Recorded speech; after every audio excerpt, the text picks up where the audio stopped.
Most children learn about God. Some children have learned from God Himself. In this Sai Bhagavatam series, Together in Time, we will hear stories of children who learned from the divine form of Satya Sai Baba, lessons that transform lives and last a lifetime.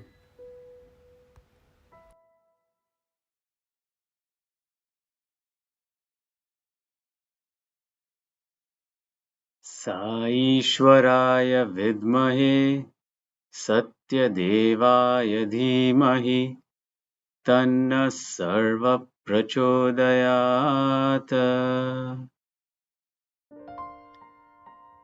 Om Shri Sai Ram. I am grateful for this opportunity to share an experience with the SSE students.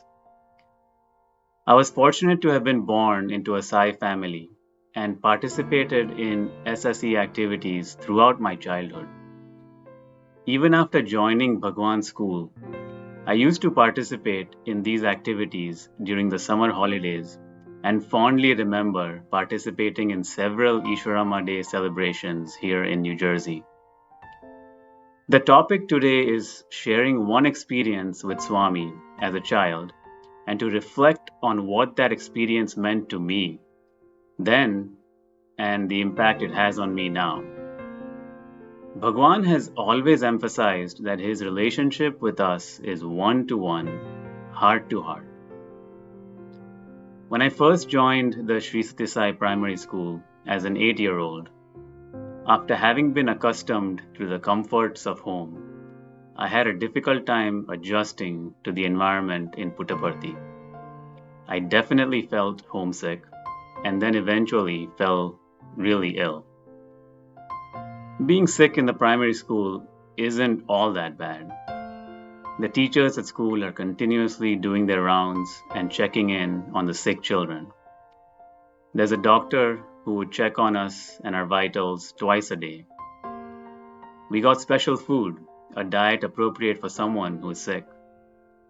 Classmates would bring by their notes from the class and make sure that we were keeping up to speed with the lessons of the day. But the one thing that you couldn't do is go for Bhagwan's darshan when the entire school, actually all the school children, would go to Mandir, which was about a half a mile from the hostel, on Thursdays and Sundays. Just imagine the feeling of loneliness when the entire school has gone to have Swami's darshan and you are left behind because of being sick. So a few months into the year, I fell really ill with fever and then eventually was diagnosed with jaundice, which can be very serious. My older brother and sister, who were also studying in primary school, were informed of my situation so that they too would not worry.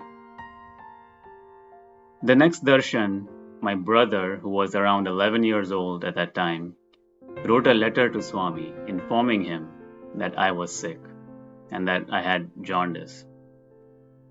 Writing the letter is one thing, but whether Swami will even accept the letter is unpredictable. The pattern those days in the late 80s, and at the time there were still sands at the mandir, there was first darshan, then interviews with selected devotees, and then Bhagwan would spend time with each of the groups of students, the primary school, the higher secondary school, college students, collect letters from different individuals. In fact, the letters would be overflowing in both his hands. And then he would go inside the interview room. After that, he would come out only once bhajans begin and go straight to the bhajan hall. So after the interviews, somehow my brother was able to give the letter he had written among the many other letters that Bhagwan accepted that day. And then Bhagwan went inside the interview room. Of course, the pattern was that next Bhagwan would come out only once bhajans commenced. But this morning, after a few minutes of going inside, Bhagwan immediately came out and, pointing towards the primary school students, asked for the boy who had jaundice. Immediately, my brother got up and told Swami that I had jaundice and that I was in the hostel. And Bhagwan comforted him and gave him vibhuti packets for me. Now, reflecting on this incident, we tend to use the word awesome very lightly. Once I get past the goosebumps of the incident and think about this experience, the fact that there are much bigger things in his divine mission, there are so many of his children sitting right there in the mandir.